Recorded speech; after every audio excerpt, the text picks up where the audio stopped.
সেই কমিটির একটি বিশেষ অধিবেশন আছে। এই সেশনে এই ধরনের প্রোগ্রাম অ্যারেঞ্জমেন্টের জন্য আপনাদের ফ্যামিলি গেট টুগেদার হচ্ছে, এটা ইসলামী বিশ্ববিদ্যালয়ের 50 বছরের ইতিহাসে প্রথম। আর কোনো অ্যালামনাই অ্যাসোসিয়েশনের পক্ষ থেকে কোনোভাবে এই ফ্যামিলি গেট টুগেদার হয়নি। এটা বিশাল একটি কর্মযজ্ঞ। বিশ্ববিদ্যালয়ের প্রায় 38টি ব্যাচ বের হয়েছে। সব ব্যাচ থেকে যারা আপনারা দেখছেন অনেকে মুরব্বী হয়ে গেছেন, তারা আসছেন, তারা ফ্যামিলি সহ ছেলে মেয়েকে দেখানোর জন্য এই ক্যাম্পাসে তারা ছিলেন। তাদের একটা নস্টালজিক আছে, কোন হলে ছিলেন, কিভাবে ঘুরেছেন। প্রায় 40 বছর, এই 40 বছরে যত ছাত্রছাত্রী বিদায় হয়ে গেছে লেখাপড়া শেষ করে, এই অ্যাজ এ হোল সব ফ্যামিলিদের মিলন মেলা। এই জন্য আমরা এসে বলছি ফ্যামিলি গেট টুগেদার। এবং এটা সাধারণ সভা এই জন্য বলছি যে এখানে অ্যালামনাই অ্যাসোসিয়েশনের ফুল কমিটি ডিক্লেয়ার করা হবে। ইসলামী বিশ্ববিদ্যালয় যে লক্ষ্যে প্রতিষ্ঠিত হয়েছিল সেই লক্ষ্য বাস্তবায়নে এবং সেই লক্ষ্যের কার্যকর করার জন্য দেশে বিদেশে যে যেখানে যেভাবে আছেন সকলে মিলে গুরুত্বপূর্ণ অবদান রাখতে পারবেন। ইসলামী বিশ্ববিদ্যালয় অ্যালামনাই এই প্রোগ্রামের মাধ্যমে সামনে আরও এগিয়ে যাবে এবং বিশ্ববিদ্যালয়ের প্রতিষ্ঠার লক্ষ্য উদ্দেশ্য পূরণ সহ বাংলাদেশের তথা বিশ্বে ইসলামী বিশ্ববিদ্যালয়ের ভাবমূর্তিকে আরও উন্নত করার লক্ষ্যে কাজ করে যাবে বলে আমি বিশ্বাস করি।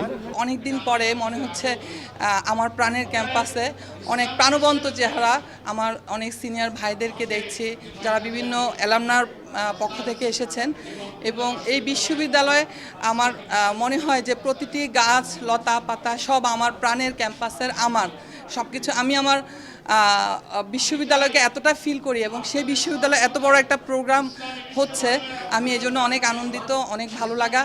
ইসলামী বিশ্ববিদ্যালয়ে আমি যখন 1995-96 সেশনে ভর্তি হই তখন শুধুমাত্র আমাদের অনুষদ ভবন এবং সায়েন্স বিল্ডিংটা নতুন শুরু হয়েছিল, কিন্তু আজকে অনেক বছর পেরিয়ে আমাদের বিশ্ববিদ্যালয় আমাদের আইনের একজন অধ্যাপক, যিনি এই বিশ্ববিদ্যালয়ের অধ্যাপক ছিলেন, বর্তমানে ভাইস চ্যান্সেলরের দায়িত্ব পেয়েছেন।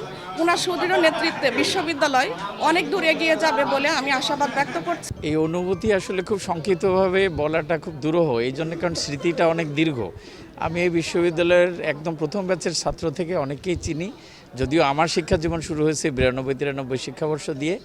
90 সাল থেকে এই বিশ্ববিদ্যালয়ের নানা কর্মকাণ্ডের সাথে আমি জড়িত ছিলাম, তাদেরকে চিনি। কাজে এই সব মিলে প্রায় 35 বছরের যে স্মৃতি সেটা অনেক দীর্ঘ। তবে আজকে যারা আয়োজন করেছেন, কথা বলেন আব্দুল ভাই, ইকবাল ভাই, জিল্লু এবং অনেক সিনিয়র আছেন যারা অক্লান্ত পরিশ্রম করে আয়োজন করেছেন, আমাদেরকে সুযোগ করে দিয়েছেন অনুভূতিগুলো ব্যক্ত করা, পুরনো মানুষগুলোকে একত্রিত করা। এজন্য তাদের প্রতি কৃতজ্ঞতা জানাই। যে কোনো বিশ্ববিদ্যালয়ের অ্যালামনার গেট টুগেদার হচ্ছে একটা নস্টালজিক একটা বিষয়। এখানে অনেক স্মৃতিকাতরতা থাকে। আর অ্যালামনাই হচ্ছে একটা বিশ্ববিদ্যালয়ের ব্র্যান্ডিং। বিশ্ববিদ্যালয় থেকে পার হওয়ার পর, বেরিয়ে যাওয়ার পরে অ্যালামনাইরা দেশে বিদেশে ছড়িয়ে ছিটিয়ে যায় এবং তারা বিশ্ববিদ্যালয়কে রিপ্রেজেন্ট করে।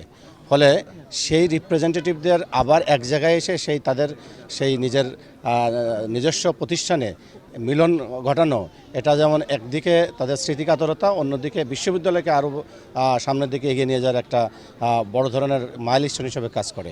ইসলামী বিশ্ববিদ্যালয়ের আনন্দের দ্বার উন্মুক্ত করে দিয়েছে।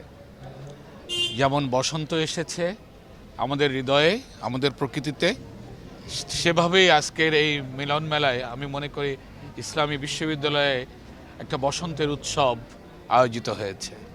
ইসলামী বিশ্ববিদ্যালয়ের অ্যালামনাইরা বাংলাদেশের বিভিন্ন শিক্ষা প্রতিষ্ঠান, সরকারি চাকরিতে, বেসরকারি চাকরিতে অত্যন্ত কৃতিত্বের সাথে আছে। ইসলামী বিশ্ববিদ্যালয়ের ছাত্ররা আমার দেখলে মনে হয় এই প্রতিষ্ঠান এই প্রতিষ্ঠান তাদেরকে যেভাবে দিয়েছে তার থেকেও তারা অনেক বড় কিছু করছে। ইসলামী বিশ্ববিদ্যালয়ের অ্যালামনাইরা ইসলামী বিশ্ববিদ্যালয়ের আগামীর দিনের উন্নয়নের জন্যে, শিক্ষা কার্যক্রমের উন্নয়নের জন্যে, গবেষণা কার্যক্রমের উন্নয়নের জন্যে, ইনফ্রাস্ট্রাকচারাল উন্নয়নের জন্যে অ্যালামনাইরা ভূমিকা রাখবে, এই প্রত্যাশা আমার সবসময় অ্যালামনাইদের কাছ থেকে। আর অ্যালামনাইরা তাদের এই প্রোগ্রামের মাধ্যমে যে বন্ধন তৈরি করছে, যে সামাজিক ঐক্য তৈরি করছে, এই বন্ধন আমাদের মধ্যে থাকা দরকার।